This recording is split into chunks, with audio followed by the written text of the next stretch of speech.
That's new. It freaked me out a couple times ago. I do these. I do recorded meetings for work all the time, and I've never been asked that. I've never heard that. I don't know what the difference is. Yeah, I don't know. Probably store it differently. Yeah, it's recent, but great. Well, hey everybody, welcome back to the Jet Centric podcast. It's Lyss here, and I am joined by Patrick Bacon today. So before I let him speak, I'm going to go on my little tangent like I always do at the beginning of these things and tell you why I asked him to join us today. So for those of you that follow the podcast, which is on Twitter, which is most of you, and some of you follow me as well, you know that we're big fans of the JFresh Player Cards when it comes to like free agents on the market that you want to know more about and you don't have much of a sample of your own eyes to kind of base it off of, or all those different things, or even just looking at kind of, oh, is there a reason why we are feeling X way about X player, all that good stuff. And those are some of my favorites because they're really easy to read, all that good stuff. So like I said, those are JFresh Player Cards. He makes them. They're wonderful. You can subscribe to his Patreon and you can see them all. But Patrick is the one who kind of does the math for those, and he's kind of the genius behind half of that. So I thought I would get him on here today and we could talk about some of the Jets and sort of, what he's learned about them since he started this model, which he said is very new, which is crazy to me because these are I find that they're really accurate to the players that I do have a good eye test of kind of thing. And it's just awesome. Before we start that, one of my favorite things to ask people who come on the podcast that aren't local is I want to know if you have ever been to Winnipeg or what you know about Winnipeg, or if you have any connection to Winnipeg whatsoever, like, oh, I haven't, my uncle's second cousin lives there, and we'll be like, yo, he's my next door neighbor, all that fun stuff. So Patrick, have you ever been to Winnipeg? What do you know about Winnipeg, and do you feel any special way about Winnipeg? I've never been to Winnipeg. No, I've been to quite a few Canadian cities. I've been to Vancouver, Montreal, Toronto, maybe one other that I'm forgetting. But no, I've never been to Winnipeg. I'm from California, so it would be a big change for me to go to Winnipeg. Never really had a reason to go. I know that they do not have an airport. That is Winnipeg's identity to us in the United States. That's what we know Winnipeg for, no airport. Also, I know that the San Jose Sharks players were asked about the worst place to play on the road, and I think that a few of them got some heat because they mentioned Winnipeg. They specifically mentioned the poor Wi-Fi. So that's kind of what I think of when I think of Winnipeg. I think of the hockey team as well. Obviously, I'm a hockey fan. I'm not a Canadian, so I don't know the ins and outs of the cities in Canada. If there had never been a hockey team in Winnipeg and the Simpsons had never made a joke about it, I probably would never have heard of it. So that's the extent of my knowledge. Really not knowledgeable in that area. Yeah, definitely understood. And I remember that San Jose Sharks thing, the bad Wi-Fi, which is kind of true. But the airport thing has always been so funny to me because I want to say 10 years ago or 15, we redid our airport, and it's really nice. So I don't understand where the joke started, but it's really funny and I love it. It's hilarious. But again, I don't know where it came from, but it's just kind of who we are. We don't have one anymore. But yeah, so Patrick, like I said, you run Top Down Hockey, right? That's you, that's kind of your brand that you've built. Do you want to tell us a little bit about what it is that you do, how you kind of got to know Jack with those players and then kind of work together to make those player cards, and what sort of just what your little side hustle is here that you do and how it works and stuff? Yeah, so I actually knew JFresh through a Discord server. We both knew a guy from hfboards.com. I don't know if I'm sure some of the listeners and viewers are familiar with that website. It's a hockey forum. I know that Garrett Hall posts there. It's a fairly big hockey forum, right? So we both knew somebody through there. Somebody invited me to some Discord server. He was there too. So we just chatted about hockey. This was actually well before he even was JFresh. He was just Jackie at that point to everybody there. And so this was around probably December of 2019, pre-pandemic. And then right around the time the pandemic came, he started his whole JFresh thing, right? He had been doing some visualizations for a while. It's funny, he was a huge fan of Dom Luszczyszyn's game score. And we all told him to use Evolving Hockey's goals above replacement instead. Which now I don't know if that was actually the right decision, but he was a huge fan of all the metrics we all were, right? And he made some cool player cards, and then he made one that absolutely blew up. Those are his classic player cards. Those are still my favorite. and he got his start that way right around March of last year. He kind of blew up pretty quick. And so on my end, I kind of just watched his rise to success. I had been following hockey analytics for a long time, and we worked together closely in the background even before I made my Twitter account. Right, I'd read a good amount of his articles, offered some advice, explained some concepts, argued about certain things. Right, told him he should have done something different where he didn't listen or whatever. But then around October, I was in a kind of a weird position work-wise. I was 5 months out of graduating college. I was interning with a small local startup, and I've had some free time. I just been playing a bunch of video games. And again, I knew analytics fairly well. I've been following them for a while. I knew evolving hockey, right? All this and that. And so I was like, I'm just going to try to learn some of this. I think I had taken like one online course in R, maybe. I had taken a Python course in college, right? Intro to Python or whatever, Python for non-majors. Pretty minimal technical expertise and mathematical training, right? I majored in business marketing. So none of this was really my background, but I just decided to jump into it, and it all just kind of made sense pretty quickly. I had a lot of hours to put into it, a ton of free time, right? Living at home in a pandemic. So I just kind of got started, and JFresh kind of definitely plugged me in with a bunch of retweets and whatnot. And things just kind of rolled from there, right? And just like I said, I have it in the Twitter bio. It's kind of maybe slightly pretentious, but I say the goal of this account is to be wrong about hockey less frequently. Less often, right? Yeah. Okay. Yeah. No. And Exactly. it's all about. So for me, everything I've done has just been kind of like, I have this question. There's this thing that I think I believe, but I don't know if it's really true, or I don't even know what I believe, but I'm curious.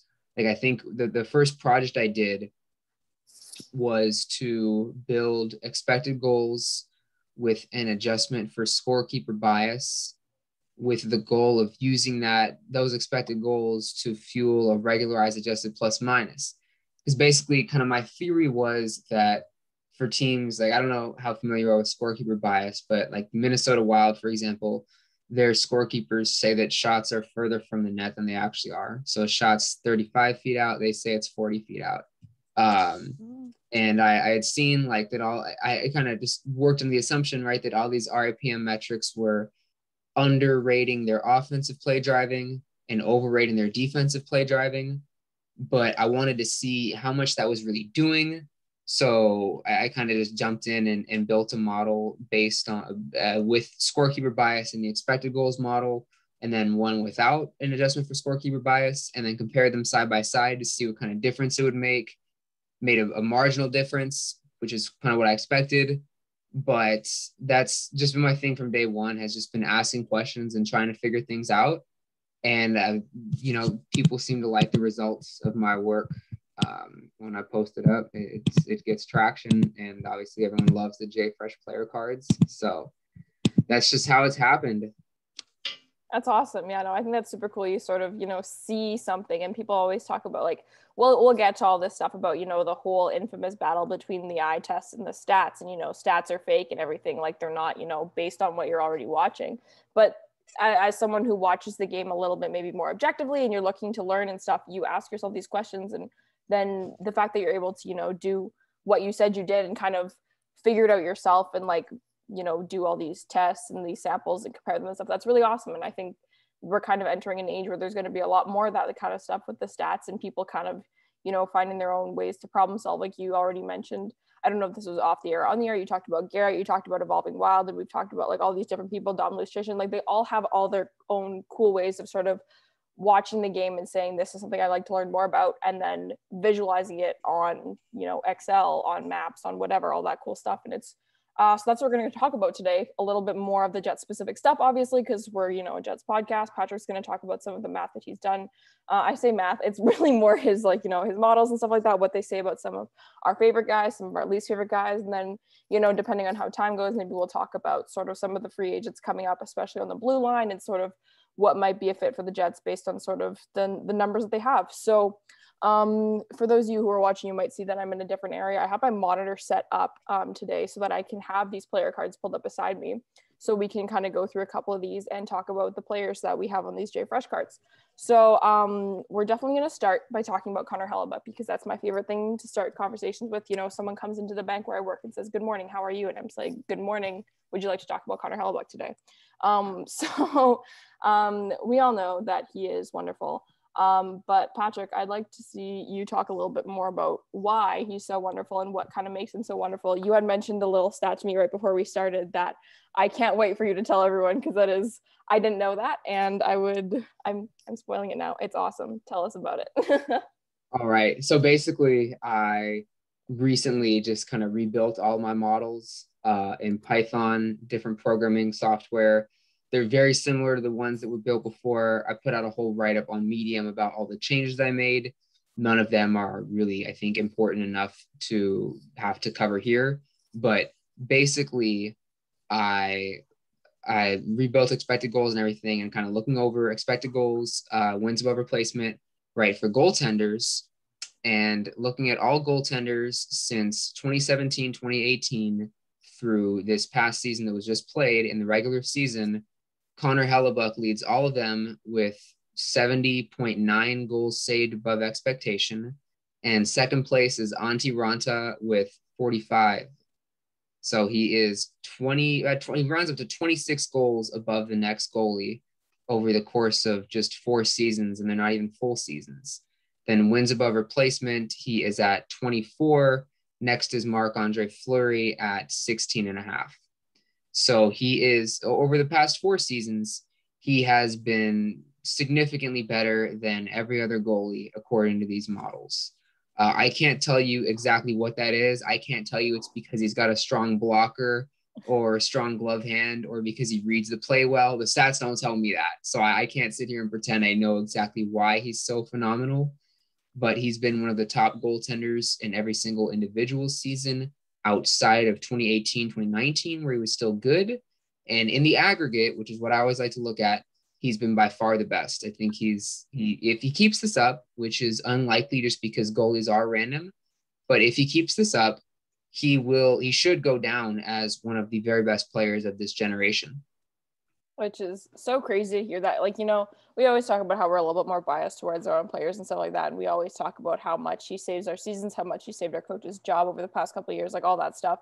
But it's really interesting to see that, you know, like you said, that whole 26 above the next person. Like, where do most goalies fall? Is it at like 10 or like 0 or like 30?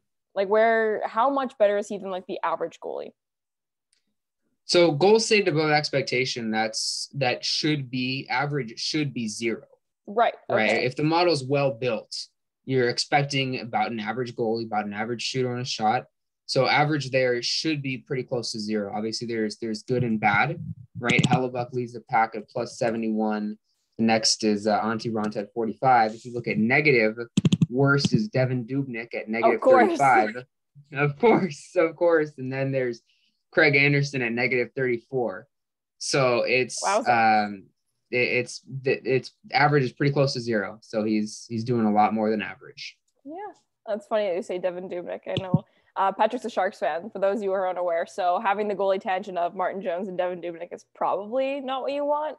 Just from my, you know, that's what I'm gonna say. But I'm sure you probably agree with me to a certain extent. So I have his card pulled up here, and it just sort of shows. You know, you have all these different little numbers, which are obviously different for goalies than they are for skaters.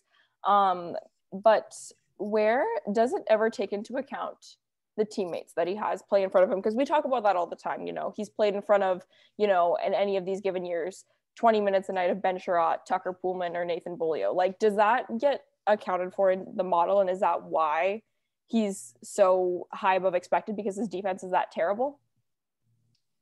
That's exactly it. Yeah, I haven't looked. I don't have off the top of my head goals saved above average, right? Just based on save percentage. But I don't believe his goals saved, his save percentage is like 917, 918 every year, which is like not that far above average. It's because the shot quality he faces is very high, and it's not specifically accounting for Ben Sherratt or Tucker Poolman in particular, but just the aggregate of Winnipeg's defense whatever shots they allow from the locations they allow them from, with the other factors that go into the shots, like the event that happened before the shot, how long ago that event was the shot on the power play. All this stuff goes into the shots in a manner that suggests that he is facing very, very high quality. Because as you mentioned, because as I mentioned, right, the goal save to average, it's not that high of the shot quantity. It's really, though, that the quality of the shots he's facing appear to be so much higher than the league average goalie faces. And that's, so yes, it is accounted for. One day I'd love to see this model of Ondrej Pavelec. I would love it. It would just be so fun to see what that guy was up to. We've had the two like complete opposites when it comes to goaltending. Like Pavelec was fine. He was an interesting fellow. He wasn't that good, but now we have, like you said, one of probably the best goalie currently playing, if not the best in the last however many years. Like he's quite good. Are you pulling something up here? Are you taking a look? Yeah, I'm looking at Ondrej Pavelec.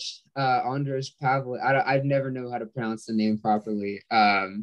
So it looks like he's been worth -2 goals saved above expectation over 400 games. So that's pretty bang on average. Sadly, Man, I was hoping it was going to be like all that bad as he was made out to be.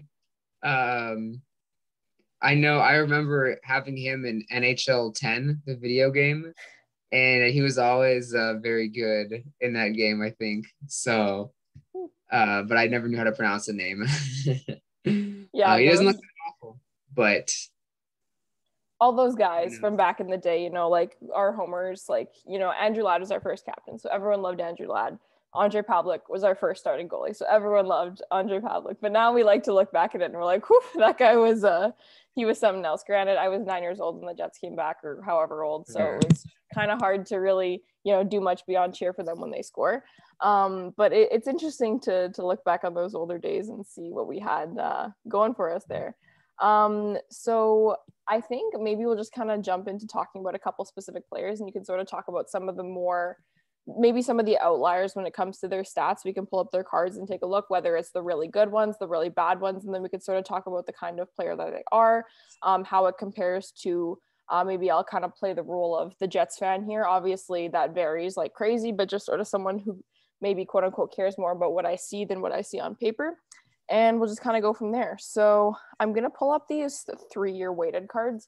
I know you guys do 3-year versus current year, so they have the 2021 ones here as well. Do you want to quickly touch on sort of, because you said you prefer the larger samples, right? And you want to talk about kind of why that is. I have a feeling that it, is a pretty standard reason, but if you want to kind of elaborate on that a little bit.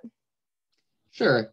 Yeah. So first of all, I've kind of touched on it before, but the metrics themselves that get calculated they all have a fairly wide range of error, like the even strength offense, even strength defense, right? I wrote an article about kind of the bootstrapping and showing that the error bars are fairly large. So it's within one season, right? So within multiple seasons, you tend to get a bit of a better idea of who somebody really is.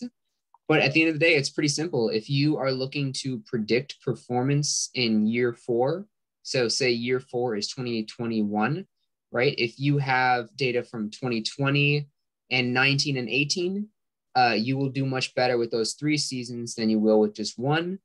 So the fact that 3 seasons of data can do a better job of predicting the future tells us it's probably a better metric for giving us a good idea of what somebody is right now at a given point in time. In general, hockey, it's such a volatile sport. There's so many different wacky things that go into a shot becoming a goal that even 82 game samples back when we were doing 82 games in what feels like forever ago, even those 82 game samples are just not usually quite enough. So I like to use multiple years whenever possible. They do a better job of predicting the future, and there's less error and uncertainty associated with them. So it's just generally the better move if you can. For sure. Yeah. And you said something that I want to touch on later, so I'm gonna just like write that down. We're gonna unpack that in a minute. But Sure. you were talking about before how you kind of, one of your favorite sort of JFresh things is his classic player cards, and those are the ones that have my favorite of all, which is the estimated wins above replacement value. That is my favorite thing on planet Earth because it's so all over the place, and it's like it's all based on the stats, right? And there's a disclaimer at the bottom of every single one of these cards that says the estimated wins above replacement value is a conversation starter, and it will favor scorers. So, for example, I have Blake Wheeler's player card pulled up right here. And so for those of you that are unfamiliar with estimated wins above replacement value, it's basically based on these stats that they've gathered, how much money should this guy be making? Is that translate kind of to what it says? So yes, it does. Here we have the cap hit of Blake Wheeler of $8.25 million. His estimated wins above replacement value is $1.765 million. Not great. Not as bad as Josh Morrissey's, I want to say negative 1.2, but we'll get there. But Patrick, this doesn't take into account his leadership skills and the fact that he's been living in Winnipeg for 10 years. But let's talk about Blake Wheeler a little bit and just kind of talk about what we've seen from him. And if he is one of those players that you think 3 years is still more accurate than a past year, given the steep decline that I find that he might be on due to his age being, like a million. Yeah, so the estimated WAR values definitely are hilarious. Just in general, they can just be pretty wacky. As I mentioned, right? So there can be a wide range of error within the metrics, and in that range of error, when you end up kind of doing all this math, right, putting two and two together, you turn that range of error into a money value, and it's like $3 million.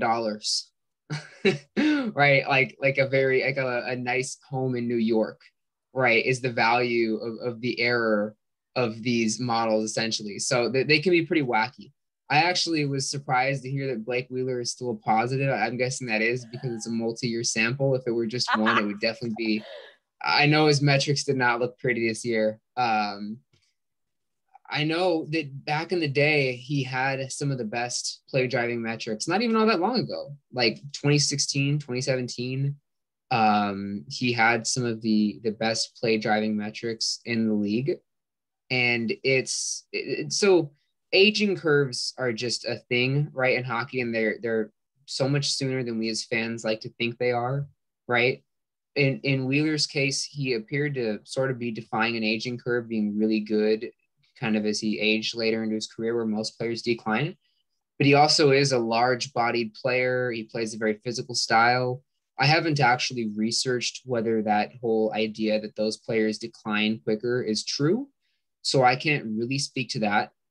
What I've seen from him watching him play is that he can command a power play from the right half wall like few other players. I remember a game in Winnipeg against the Sharks where he just kept passing it to Patrick Laine, and everybody knew that was what was going to happen. Everybody knew, but he just threaded the needle every time on the pass. And I don't know if Laine actually scored. He might have just hit some posts or whatever. Maybe Jones came up with a few big saves. He scored. We'll just say he scored for my heart. Sure. We'll on say the anniversary of his draft day, he scored. Okay. Sure. We'll give Proceed. that to him. Yeah. He can command a power play, and that's the kind of skill where I kind of look at a guy like Joe Thornton, for example, as just sort of to say this is a skill that shouldn't decline quite as quickly as others. Now, every skill just is prone to decline as you get older, right? Even your mental speed with which you make decisions, those just tend to go pretty quickly. But he does generally, outside of that power play, he does fit the profile of a guy who would decline fairly steeply and would decline fairly hard. He plays a physical game. He generally leaves it all out there.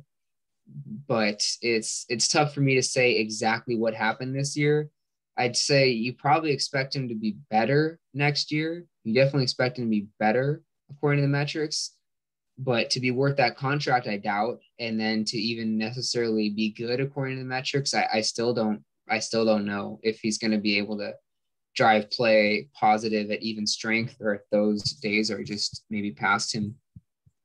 Yeah, it's interesting. Like I totally agree with what you said. And then he was playing, this is a whole thing, don't even get me started on. He was playing with broken ribs or bruised ribs or something for like 3 months at the beginning of the year. Brady Tkachuk hit him in the head and he was out with a concussion or something for a couple weeks. Sat down for the first time in however long, came back and looked a lot better, according to sort of the eye test. And then Scheifele had a pretty good playoffs in my opinion, and so did Wheeler, and they just looked a lot better together. And people are like, aging is fake. Blake Wheeler is just as impactful as he ever was, kind of thing. He was just playing hurt. He shouldn't be playing hurt. But do you think that that has anything to do with sort of what we saw, or would it be a combination of that and aging, or is it mostly, do you think, an injury, or would it be probably more the aging thing? If he's playing with serious injury, that tends to be more significant than aging, right? When you see a steep decline like this, I'm looking at the wins above replacement right now. So he was worth, this is in the new model, so the values may differ slightly, but he was worth 2.1 last year and then negative 0.1 this year. That kind of steep decline, that's not what normal aging curves look like, right? Normal aging curves are fairly smooth. So that kind of steep decline, more likely than not, is some kind of injury. At the same time, injuries and aging kind of go hand in hand.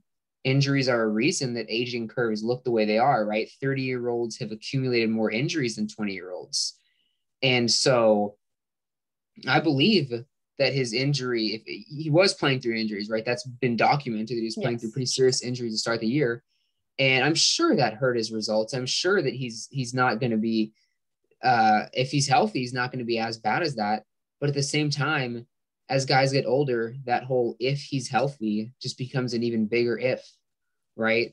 I look at Erik Karlsson, and it was sort of similar in San Jose, right? He started off the season really rough, took off a few games, came back looking better, and people say, oh, aging is fake, right? He was just injured. And it's like, well, you get injured once, you're probably likely to get injured again. You might not fully recover. I was going to say, it's kind of all by way of saying that if the player is healthy, he's certainly going to be better than if the player is injured. But at the same time, injuries add up, and there's no guarantee you're going to be just 100% healthy again. So do you think it kind of bodes poorly for Blake Wheeler that he's getting older, he's had some injuries that he's played through, and his usage hasn't been adjusted in the past 5 years, and he plays on the first line every single night with no breaks and no room for anyone else to jump onto that first line spot? Do you think that the typical, you're talking about this whole aging curve, like with a lot of these, I'll call him a superstar if we want to go that route, you have some guys like Claude Giroux, who I think in the past couple of years has started to play like almost third line minutes with some power play and stuff like that.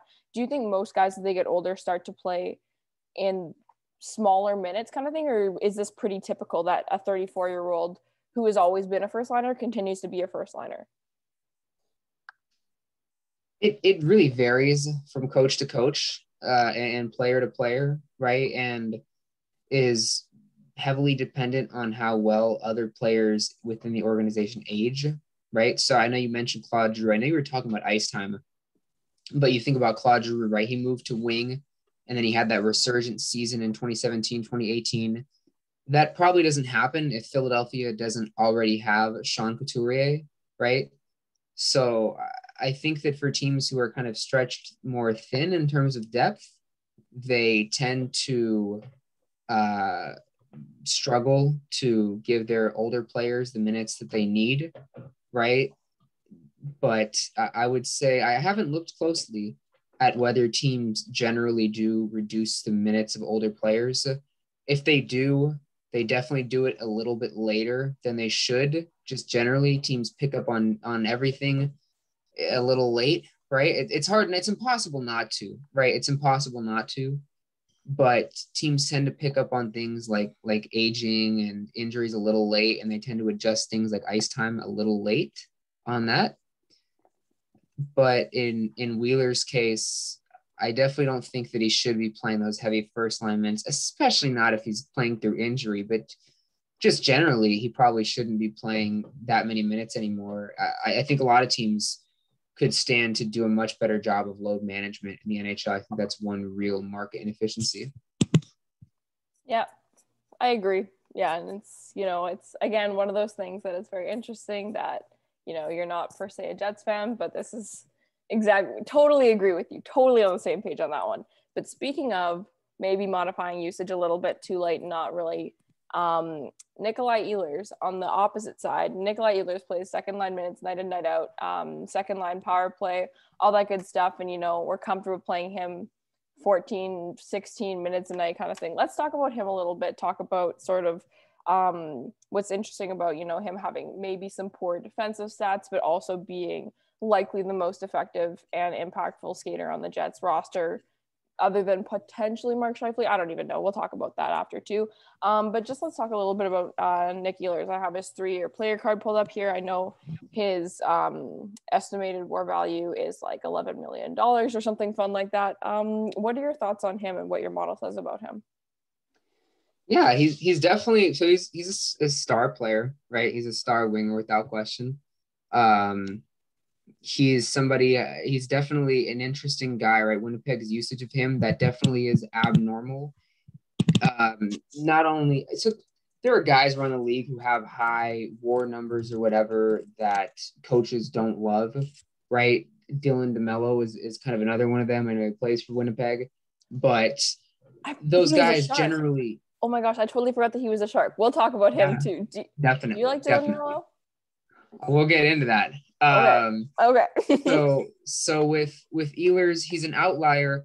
I think he was top 10 in 5-on-5 points last season, 2019, 2020. Just 5-on-5 points, right? Like, this is not war, right? This is not anything fancy. He's one of the fastest skaters in the league, right? His game is one that is very friendly to the eye test, right? He skates fast and shoots the puck and scores a lot. Not in the playoffs, though, so that means he's bad. I guess, no, not until this year's playoffs, right, against Edmonton. So he's definitely a very weird case as far as coaching and usage.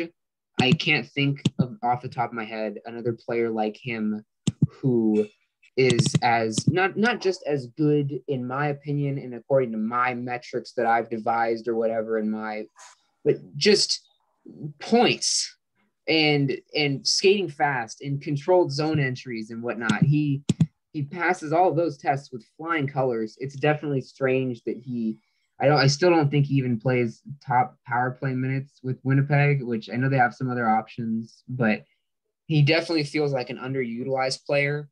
Now, it's possible that with more minutes, he might not be able to give as much per minute. I don't know, right? That I've tried to look into the effects of fatigue before on offense and defensive performance and just couldn't find anything. There's a number of reasons why that could be, but I couldn't find a relationship. But he's definitely, his usage is definitely one that stands out to me just as a player in general. He's one of those players that I see he should play more minutes.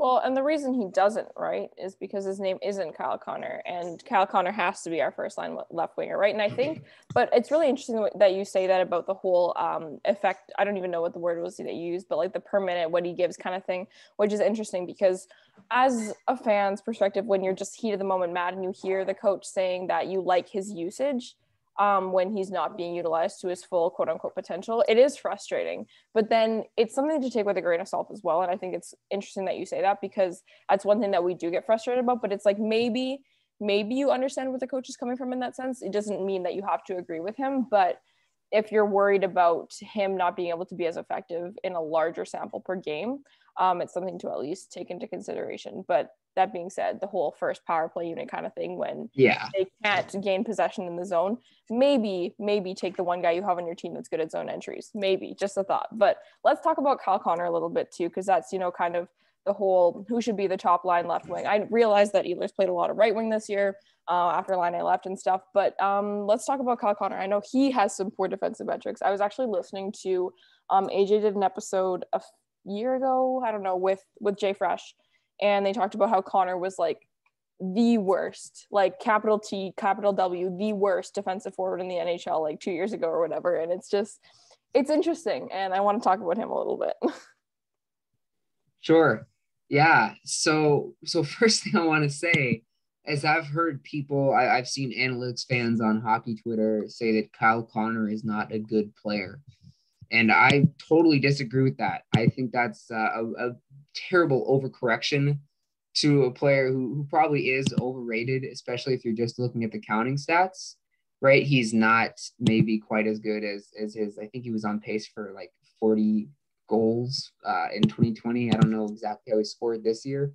He's definitely a good player, in my opinion. His even strength play driving metrics do look replacement level or a bit worse over the past 3 seasons.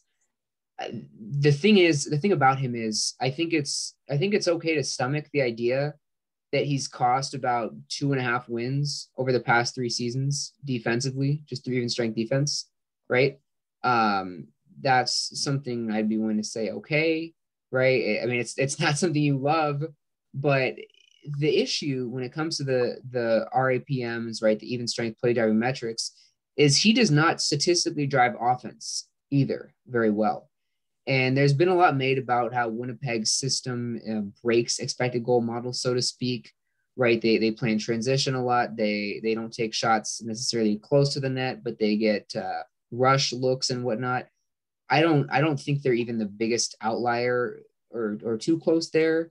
But in Connor's case, what it really is slightly below average offensive play driving, borderline league worst defensive, and then elite shooting, some of the best shooting in the league, right? And so that's a player that certainly has value.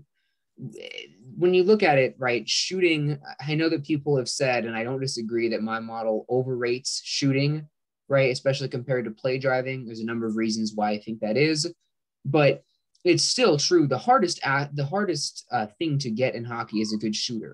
They cost more money on the open market. It's less repeatable from year to year, right? So a guy like Kyle Connor, who's constantly adding 1 or 2 wins just through shooting every year, that's a very valuable player, even if the red and blue charts are a little more red in some areas. No question he's a good player. What I don't understand, and I need to watch more of him, is why his even strength offensive metrics are so low. That's my big concern with him. Because if he were driving offense the way that you would expect from a player who scores as much as he does, then you'd say that's a high-end star winger who just gives a lot back defensively. And there's quite a few of those in the league. They're all very valuable. Issue with him is because he doesn't drive offense either statistically outside of his shot, then you start to wonder, like, okay, maybe he's not actually a great player, but he's still unquestionably good to me and unquestionably valuable. That's what I see in him. I get that he's bad defensive. I have no doubt there. I would need to watch more and figure out why is he so bad offensively according to the metrics, and are those wrong? I know that Jack Hahn has called him a great offensive player. He's more of an eye test guy, right? A scout. He's called him a great offensive player. I need to watch and see how's his playmaking. How's his offensive play away from the puck? Does he create his own chances? I need to know that and feel more confident about the even strength offense. That's where the confusion all stems from him, is even strength offense. I understand the rest. Yeah, I like what you said about the whole overcorrecting piece, because like I know for myself, like I'm quite hard on Kyle Connor. But if you go and you say he's a bad player, it's like that. It's a ridiculous thing to say about anyone who plays on the first line in the NHL. It's just a little bit. Yeah. So the overcorrection thing is interesting. But I kind of want to weigh in on what you said about the play driving piece. I don't think he's a good play driver, and I think that you talked about Blake Wheeler is a good play driver, and they played quite a bit together, especially during Blake Wheeler's good seasons and stuff like that, and those early on ones.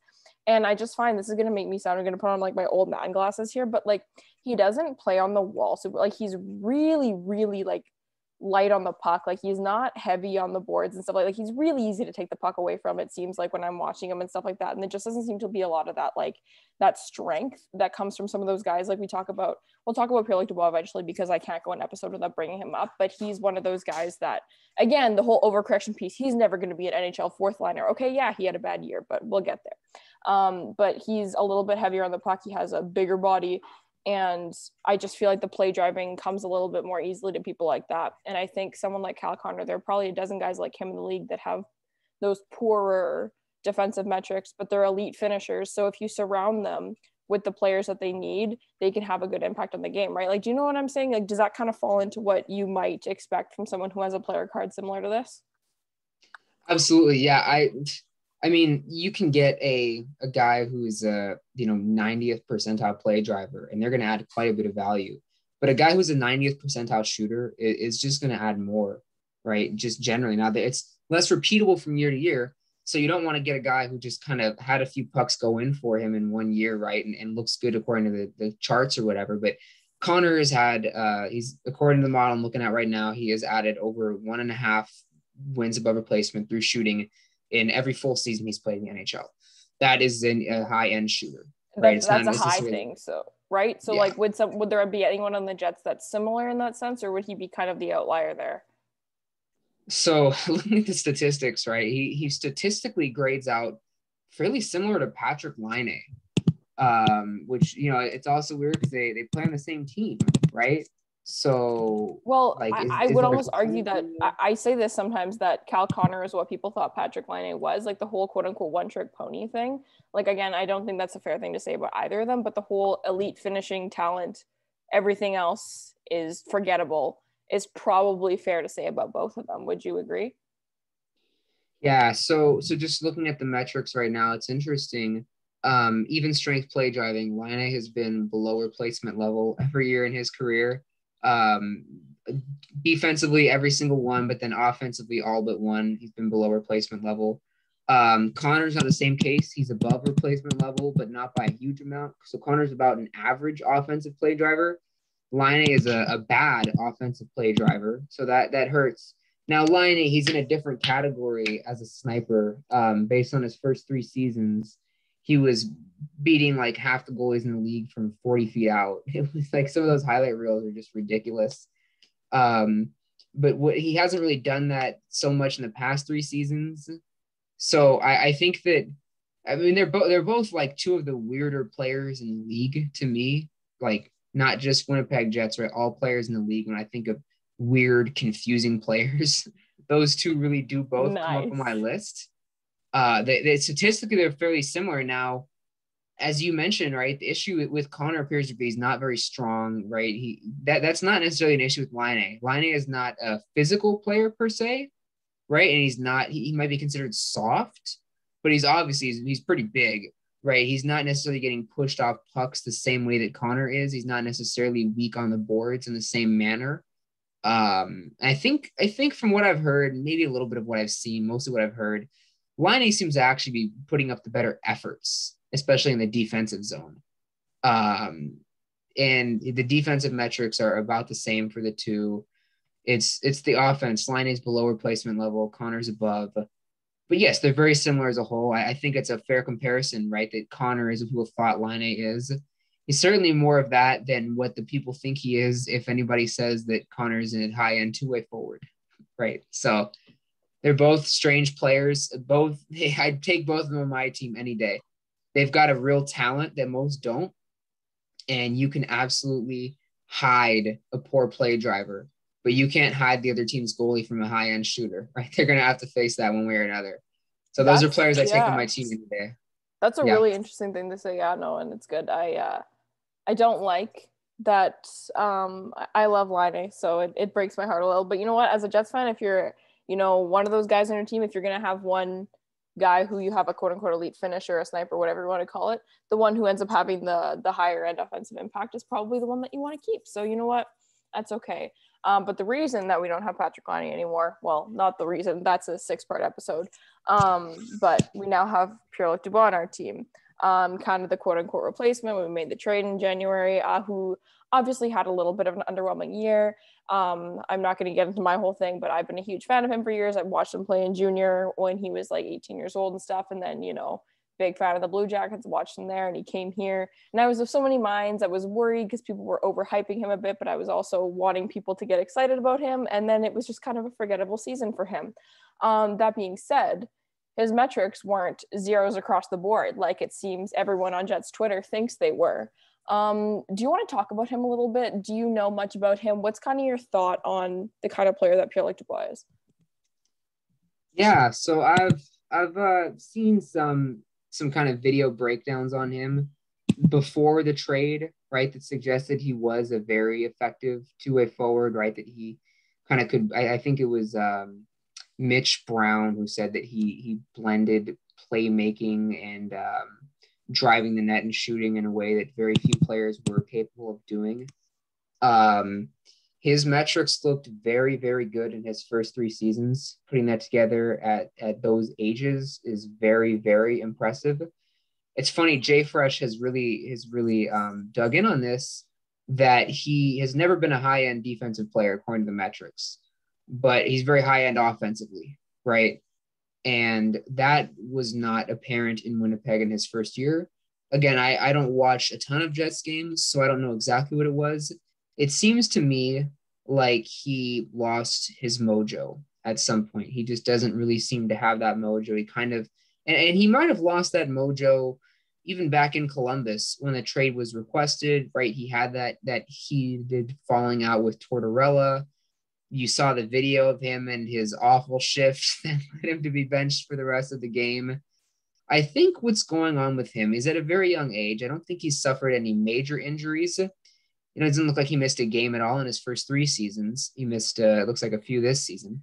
Mm-hmm. But he hasn't suffered any major injuries to my knowledge. I think that's a sort of a mental thing, right? Maybe he's a bit more of a sensitive guy, or maybe he needs a sports psychologist. I don't know. But he seems to me like somebody who lost his mojo more than anything else. And that's something you can recover, but it is something that some people just don't. And I would feel confident in him rebounding next season with a full year. I think he's still very valuable. I would love to have him on my team. I was of the opinion that teams should be pretty aggressive trying to trade for him. Not the best year, but it's interesting. How do you feel about the whole mojo thing? How does that check out? 100%. Like, yeah, my biggest thing was that, listen, like, you're bringing in a 22-year-old kid. Like, I think about it, like, my older sister is turning 22 this year. Like, she, is a few years out of high school. Like, you put someone like that into a huge market, they make millions of dollars, whatever, and then all of a sudden they're the talk of the entire league. They move countries. They're playing with a whole new system. They're, like, all these different things, and they don't have other seasons of experience to draw from it. Like, he was traded once in junior, but he was also a child. Like, I just think there are so many, and then of course the injury, learning all these things, the weird year with, no fans, like, it's just super all unfamiliar, right? So I just think it was so hard for him to just, yeah, like you said, find his mojo in this whole new situation with a million factors. And like I kept saying, training camp, I was saying, once he gets a new coach in the training camp and with the Jets, he's going to be great. I take back the coach thing. It's not happening. It's all good, whatever. But I think a full training camp with this team is going to be really big for him. And I think that's the biggest thing. Like, a lot of people are like, oh, there was that whole thing. Oh, Montreal just won. Oh my gosh. Anyways, this is great insane. We in hindsight, we shouldn't have been recording this episode in the middle of a elimination game where the second best team. Maybe not. Yeah, I don't know. We agreed to it. I didn't want to. Like I said, I haven't been watching that close every game. What was it? Arturi Lehkonen. He's a good fella. He's the one who scored. Good for you, buddy. Holy smokes. All right. Anyways, we'll continue. But I think that's the biggest thing. I agree. And I think if you try and look much deeper than that, it's one of those things where, like, all the issues that he had, it was like he would take a ridiculous penalty or he'd run into one of his own guys. Like, were there all these things that just shouldn't be happening were happening to him. And I think that's just, it's a little bit of his own fault. It's just, I think, a lot of environment stuff. Like, I think it'll come around, but I don't like what you said about some guys never find it again. I hope it's not true. That being said, you were never going to get a better return for Patrik Laine than they did. So I think the whole trade is just kind of whatever at this point, but yeah, I mean, it's interesting to think if they had traded Laine a year before, right?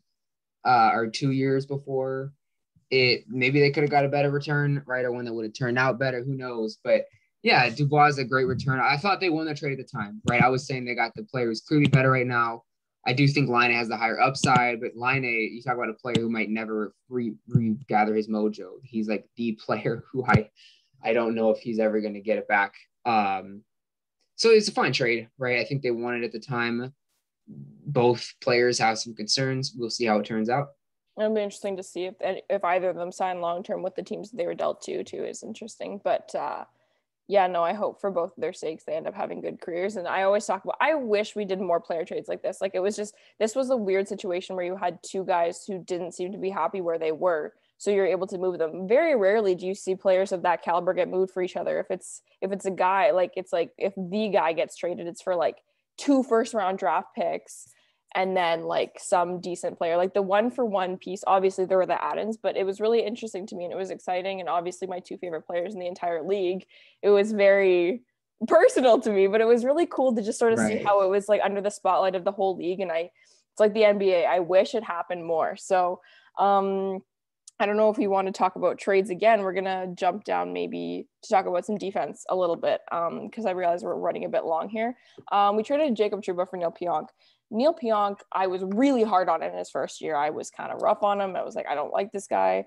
Couldn't pass the line on the power play. There was just a lot of things that I wasn't huge on. And, here we are a year later and I would cut off my right arm for Neil Pionk. Like I adore him and he's wonderful. And he is an RFA at the end of this year and we're likely going to have to pay him. And it's really interesting to see this year compared to last year, compared to his whole career. Like we wonder what he's going to make.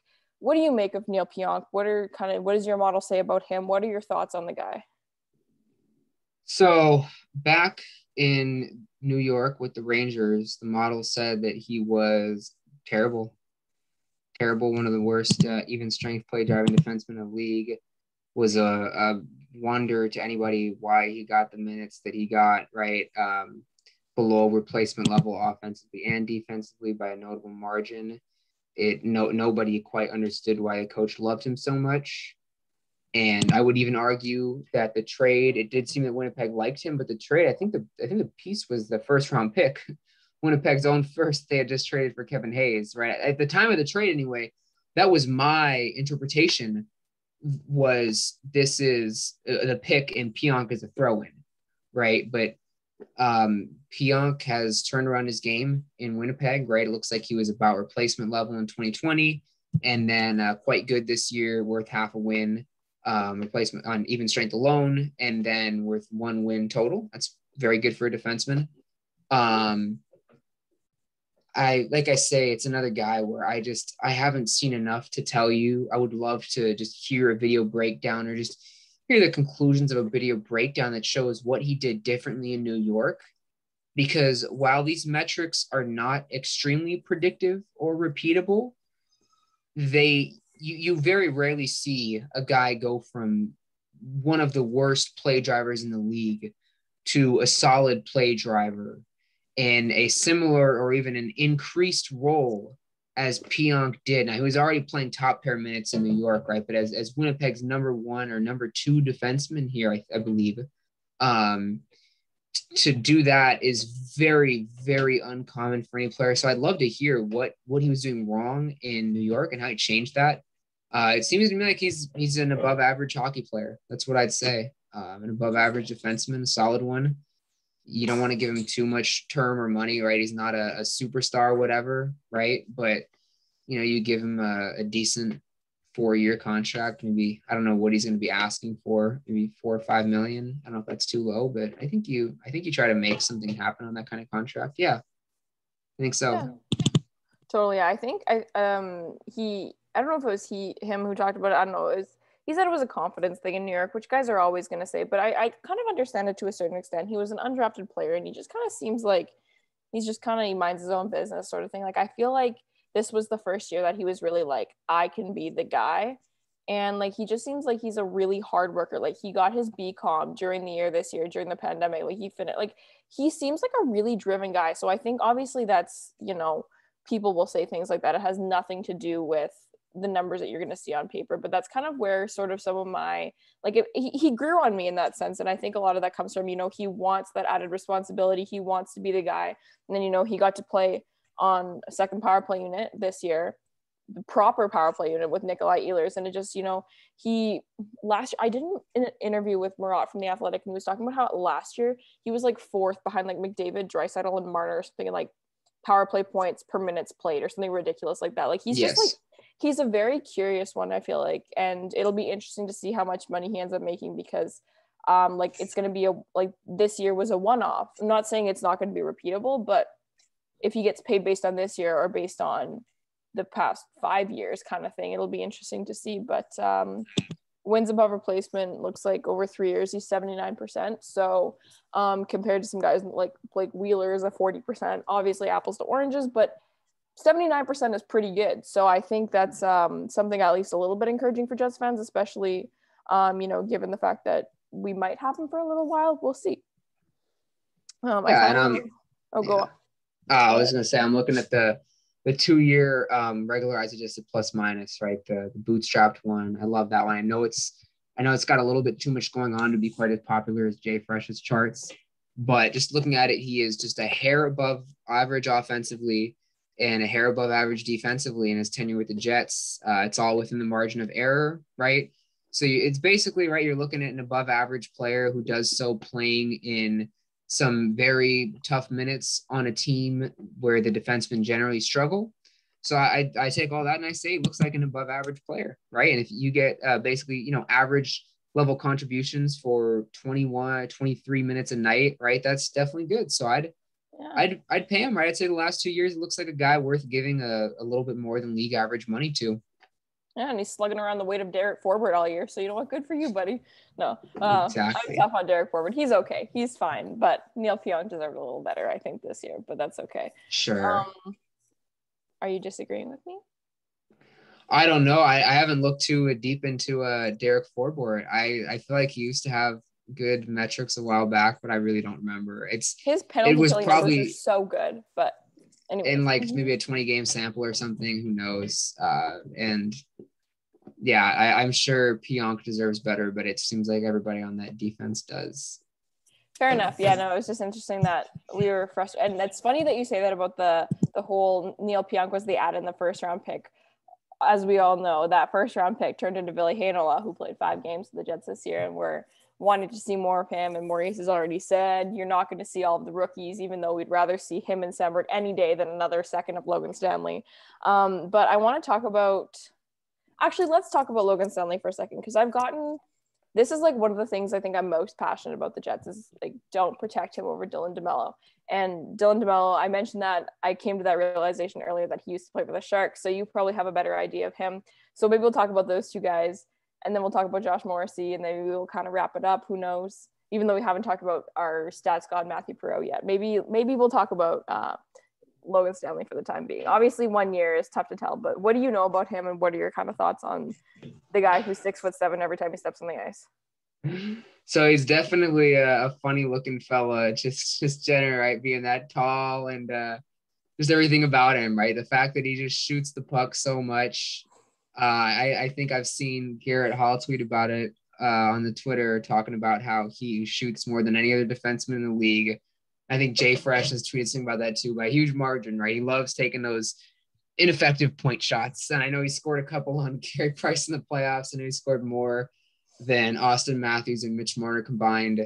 But it's a guy where, again, my specialty is metrics that need a pretty large sample to be especially useful. And Logan Stanley doesn't have that. It looks like he was just a hair above replacement level at even strength, a hair below at all situations because of poor shooting this year. It's just not enough for me to really make anything of it.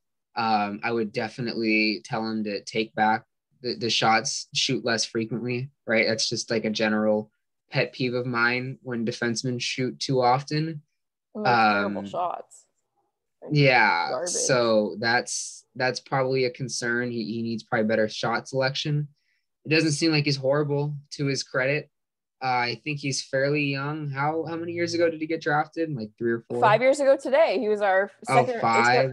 He was our first round draft pick the same year. We traded up for him in the Patrick Laine year when Sam Girard was right there. Anyways, but no. 5 years.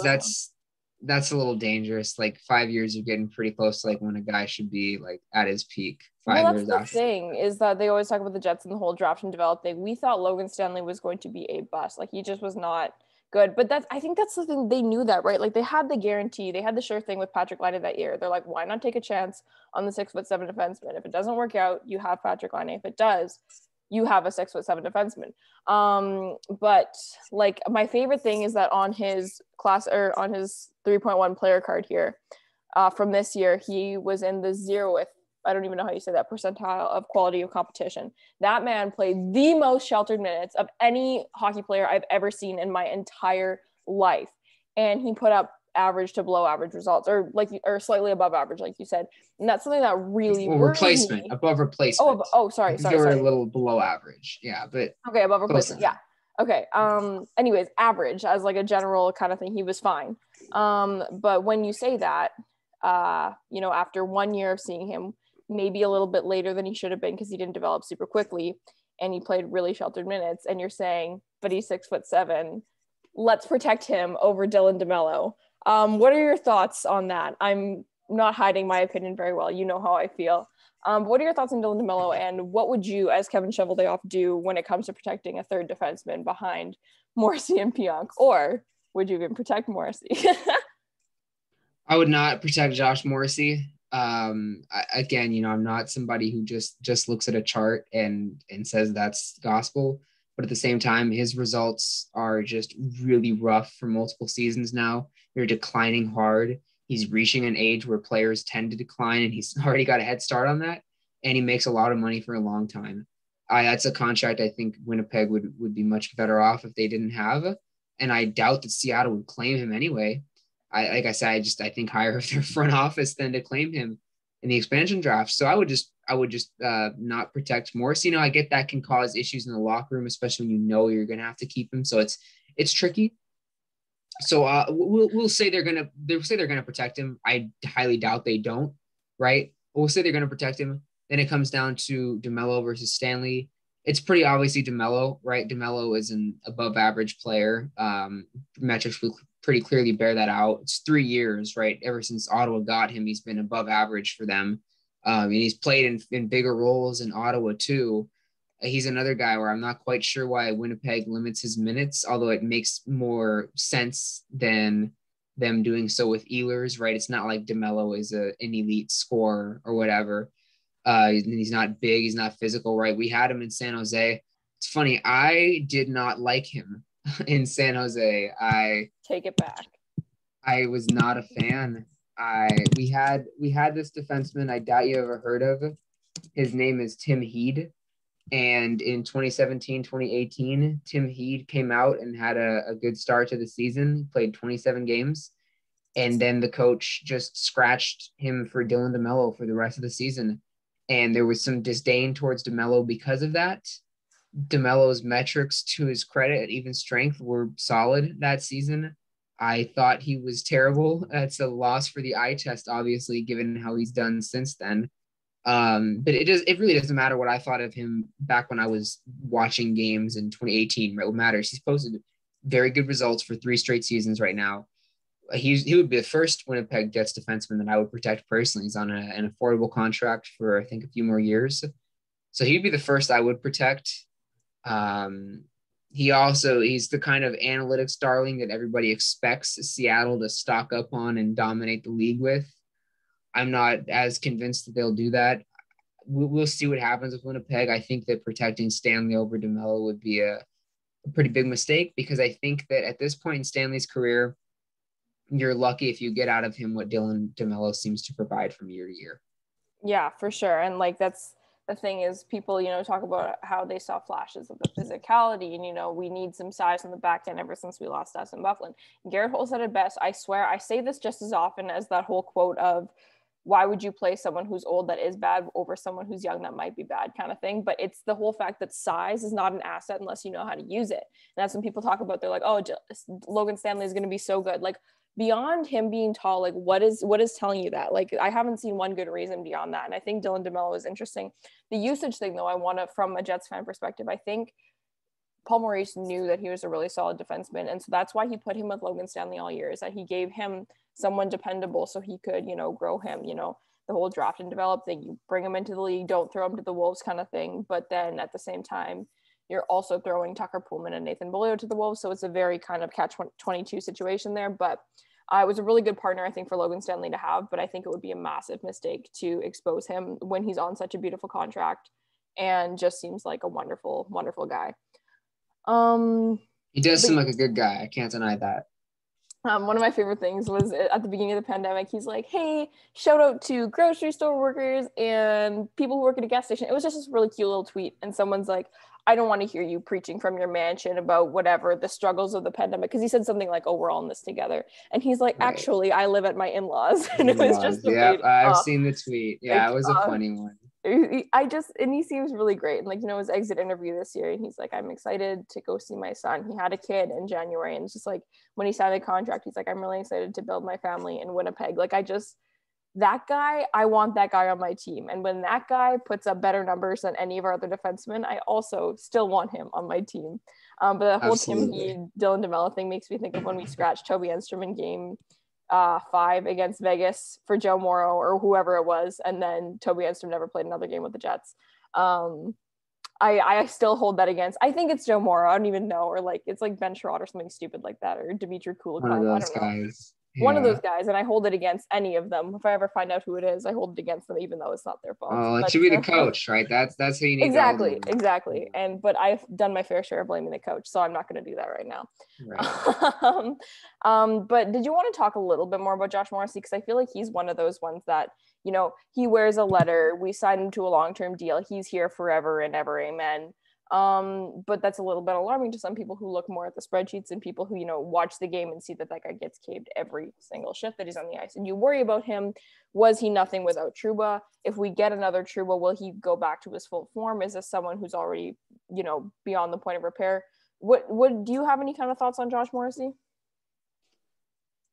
Yeah, so again, it's hard for me. Again, a lot of these Winnipeg Jets players really have followed fairly weird trajectories, or they're just hard to evaluate at this point in time. I know it's kind of I say that about all these players. It's hard to evaluate hockey players in general to me, but Josh Morrissey, it's funny. I hear a few Winnipeg Jets bring up Seth Jones when the expansion topic comes up, right? And the idea that I've had a few Winnipeg Jets fans specifically tell me they think that he will be claimed, or he would be claimed in expansion, or that he could get a positive return in trade. And they have supported that with this vague reference to Seth Jones, right? That, people don't always know who the best players are. Look at how they talk about Seth Jones. Well, people don't talk that way about Josh Morrissey. I don't hear about him outside of Winnipeg at all. I'm sure he's still considered a good defenseman by some executives and hockey men and fans who aren't necessarily super big analytics fans, but he is not regarded as this high-end defenseman, right? It does seem, I mean, it's no coincidence, right, that Trouba left and his metrics fell off, but Trouba's metrics took a bit of a hit too in New York. So it's really hard to say who chicken or the egg, right? Sometimes two guys just work well together and they struggle without each other. I don't watch a ton of the player, so I can't say whether I still see top pairing ability or not.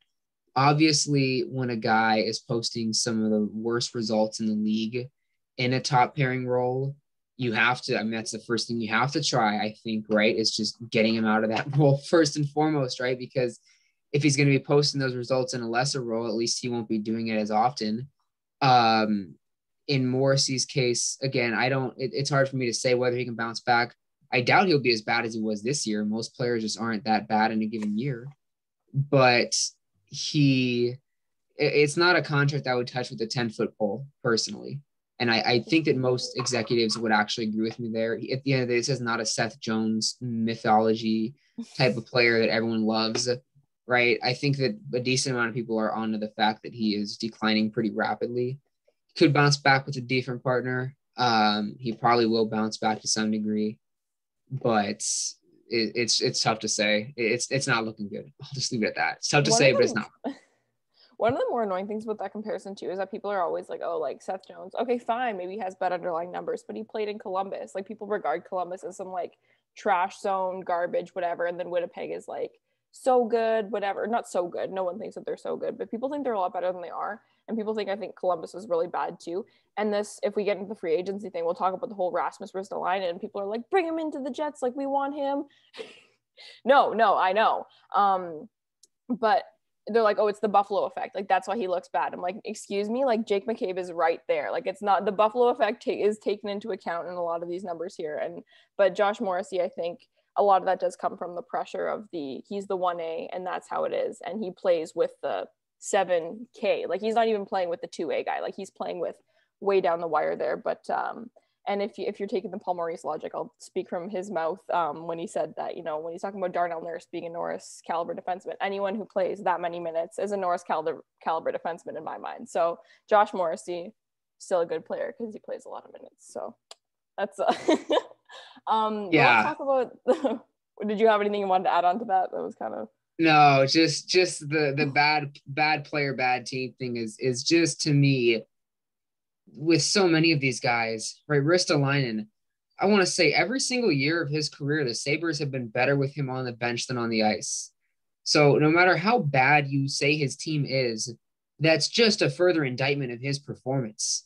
You can't use the bad team thing to absolve him of it, no matter how bad you say the team is, right? If you say that this is a peewee team, that just makes him look worse because the team is worse with him. They're better off without him. So that just means he's not even peewee level in that case. So I never buy that excuse when it comes to guys who have poor relative metrics as well. Now, there's something to be said for guys who would do better in different roles, right? I do believe there's plenty of those. And Ristolainen, he can't do much worse than he's already done. I think he could maybe be a solid, bottom pairing specialist. I don't want to rule it out, but he's made his team worse every year.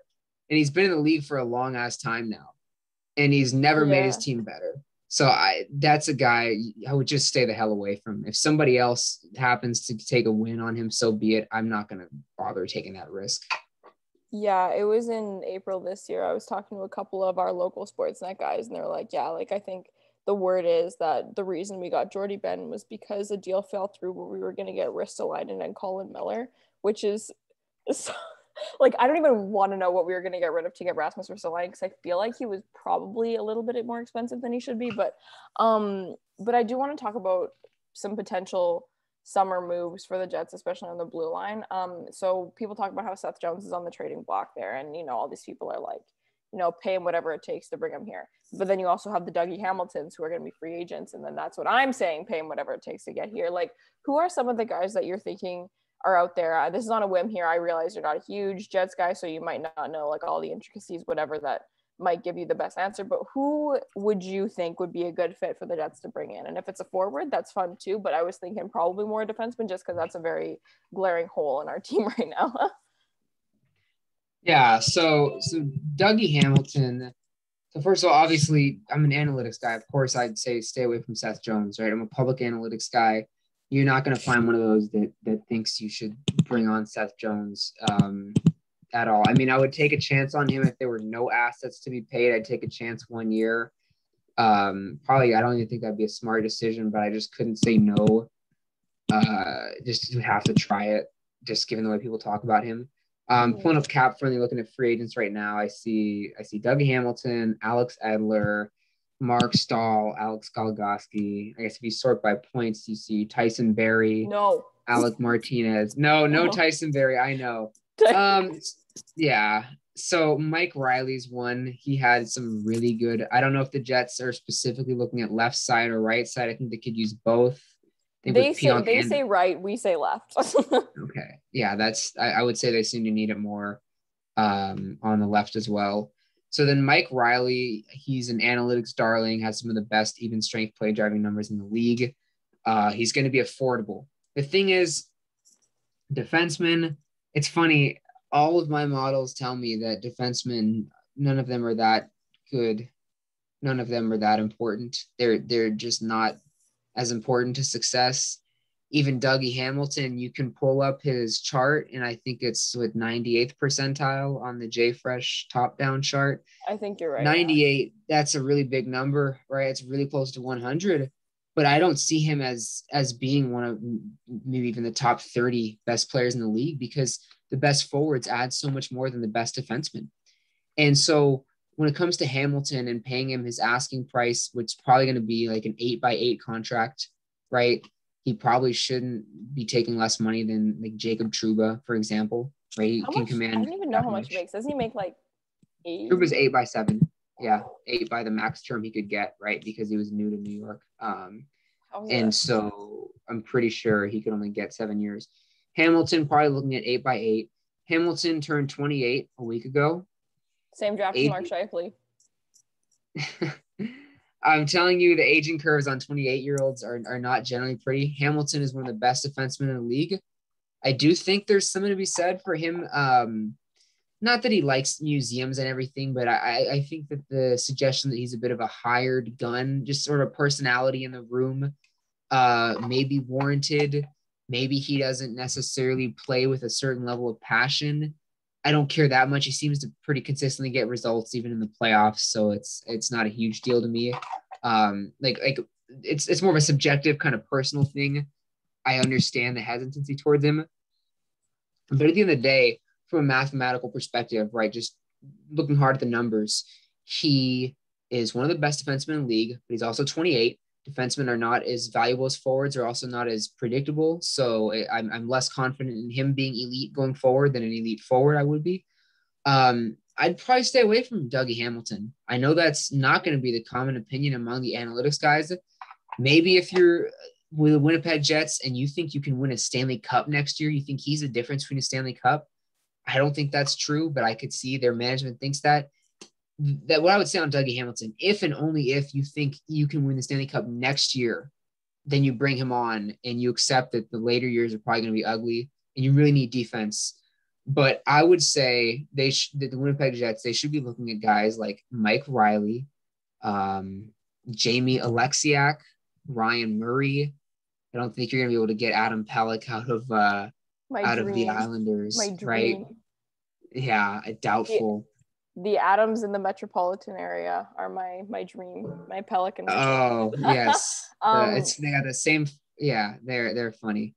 But when we were talking about the trade deadline, we talked about how you had the David Savards and they were just like what a first at plus for him, and we were talking about how we didn't think that Chevy really dropped the ball. Like none of those trades that happened did we really say Chevy should have gone further for it, other than Mike Riley. Mike Riley, we said. But I am of the mind that we're not one defenseman away from winning. I think we're one defensive system away from winning.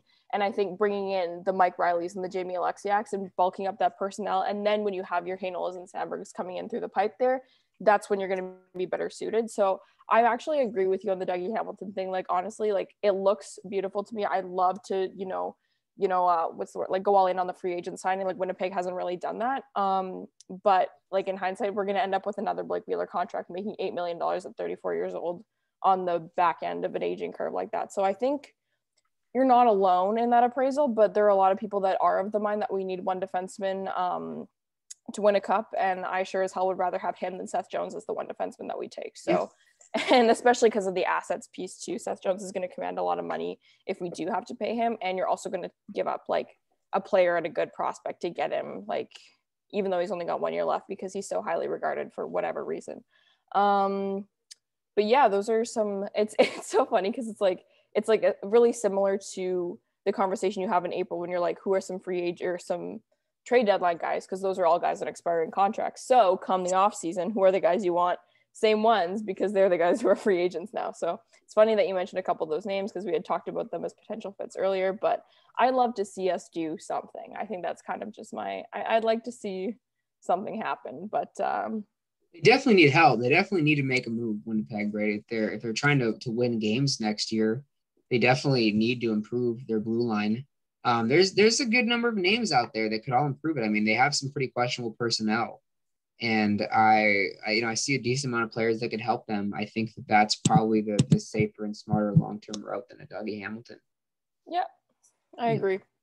So that's kind of the extent of, I feel like, what I had sort of that I wanted to talk about. Like, obviously there are about 1,000,001 things we could talk about, considering how much I love these vises that I can't even pronounce the word, but that JFresh makes, and obviously all the work that you do to put them together. I find they're really useful tools, especially when it comes to things like free agent signings. Like, I'm not going to pretend that I'm an expert on Mike Riley. Genuinely don't think I've seen he's a little forgettable on the ice when it comes to the 5 minutes of Bruins games that I've watched. So, it's little things like that. So it's a really useful tool. And obviously there's always going to be the disconnect between the people who are old school and don't believe in stats beyond goals and plus minus and hits and blocked shots. But it's a really useful tool. And it's all based on stuff that's already happened on the ice, and everyone is being graded in a similar way. So I think it's a really interesting thing. And like you said, you've edited several times, and you're always looking to make it better. Like you said, the goal of your brand is to be wrong about hockey less frequently. So I think it's really cool that this is kind of a new age that we're entering, and all these people like yourself who are making hockey that much more interesting, and there's a lot more to back it up. So I appreciate you taking the time. Awesome. Well, thank you for having me. It's definitely been a fun experience. I appreciate all the kind words. Like I say, it really is just the goal. We're never going to be 100% about everything, and hockey is just so weird and so random and unpredictable. We're just going to get a ton of stuff wrong no matter what. Like Dougie Hamilton could get even better into his 30s for all I know, right? And just make me look like a total idiot there. It's just, just thrown out based on what I've seen with defensemen and aging curves. He's a guy I'd stay away from. Right. We can't be we can't be right about everything. We can be wrong about everything if we really try to be stupid, but we can't be right about everything. And I obviously appreciate all the support that I've received in my work. Definitely very validating. Definitely been a great experience. I'm glad that I started the whole top-down hockey, and comments like yours helped me validate that it was a good decision. So thank you for that. Yeah, good. And I'm glad, we can help each other out in that way. So it's good. I appreciate it. And I realize now that we didn't even talk about Patrick's most famous article of what's the title? Looking inside what to make of Paul Maurice's crusade against public analytics. I think it was yeah, so it's a terrific read. If you haven't had the chance to check that one out yet, he published it in February, I don't know, and it's a really interesting thing because we always talk about Mark Scheifele with his analytics or hogwash, and Paul Maurice talking about how his models are better than the public ones and stuff like that. And it's really interesting, especially for someone like myself who happens to harp on the coach quite often, to sort of take a step back and look at the reasons why, and then all these things about how the stats are better, and these are the reasons why, and this is why Paul Maurice thinks that way, and it's really, really insightful. So definitely give that one a look, and I guess we'll have to have you back to chat about that one, and then the next piece that you do on Charlie Huddy in the 1980s hybrid defense system that we run on our blue line since 2011, and some fun stuff like that. Right. Again, thank you for joining me this evening. We did this as Montreal became a Cup final team, so who knows? Like you said, we're never right about hockey, because who would have thunk this one, right? So I said they were good. I'm pretty sure you could. I'm gonna have to pull up my season projections now. I had them finishing second in the North, but that was I had them second in the North. Nothing. I had them second in the North. I definitely became less bullish on them as the season went on, and they kind of. Right, Gallagher was injured. They fired Claude Julien. Ducharme came in. Their underlying metrics tanked. I definitely lost some of the confidence I had in them, so I can't take a full victory lap. But the analytics guys definitely like Montreal. At the end of the day, they did have some pretty high expected goal numbers. Especially all right, I have to say real quick before we hop off, I said the very last thing I said about Montreal in my season preview was, if Ben Chiarot, Joel Edmondson, and Jonathan Drouin can put up results that are in line with how good Montreal's management perceives they are, or Claude Julien can limit their ice time, this team can make some serious noise. Interesting. Well, Ben Chiarot, the king of the icing the puck. I don't know if I'm quite on board with that one, but I think that's a very reasonable prediction. So I could say you could take a victory lap for that one. I think that's about fair. So. We'll say. I'm actually going to tweet right now a screenshot of that quote with like a thinking emoji. Of course, like you said at the beginning, your bio was pretentious. This is you being pretentious now. So yes. All right. Well, super. Thanks again. Thanks everyone for listening. This is a ton of fun, and we'll see you all for some more expansion, entry draft, all that good stuff coming up in the next couple of weeks. Super. Awesome. Take care.